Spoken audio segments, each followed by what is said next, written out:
CAMO perspective on extracting distressed aircraft from India.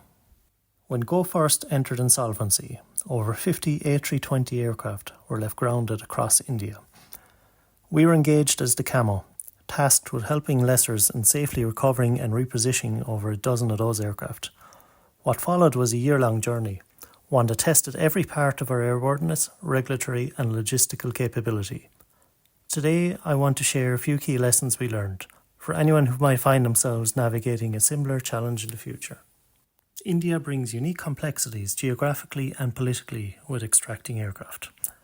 There was a legal moratorium that initially blocked deregistrations and a very cautious approach from the DGCA, which added further delays. What helped us move forward? Early, structured and transparent communication with the regulators. Keeping everyone informed helped build trust we needed to make progress. And then the aircraft themselves.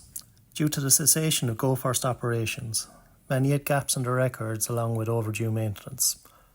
Where documents were missing, we had no choice but to assume the worst and build a recovery plan from scratch for each aircraft. Our airworthiness review reports, created in close alignment with the importing authorities, allowed us to defer non-critical items while keeping safety as the top priority. In one case, for example, we ferried an aircraft with expired passenger oxygen systems by flying it with crew only. Simple, safe and effective. The engines were another major hurdle, in particular the engines fitted to the A320neo aircraft. Several Pratt & Whitney units were either out of limits or had no storage checks performed in months. We worked closely with OEM to secure ferry flight approvals valid for up to 5 flight cycles, ensured that inspections were carried out to their requirements and where necessary sourced donor engines. All this while managing customs timelines carefully to avoid getting hit with import taxes. And finally, having boots on the ground was critical to the extraction process. On-site presence made all the difference. Getting access to hangars and coordinating with local MROs wasn't always straightforward, especially for foreign personnel. But having strong team members on the ground, including some with local expertise and valuable previous operator knowledge, accelerated both technical assessments and paperwork flows. Through it all, one thing stayed constant.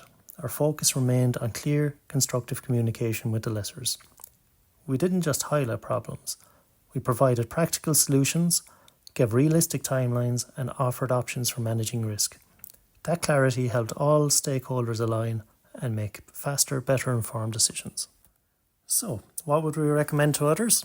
Engage early, vet your local consultants very carefully, and where possible, embed trusted technical reps on site. The cost of having people on the ground pays for itself by avoiding costly delays later. Distress recoveries in complex jurisdictions aren't easy, but with the right planning, the right partnerships, and a steady problem-solving mindset, they're absolutely manageable. At STS, we support our clients with clear, dependable airworthiness guidance when it matters most. Thank you for listening.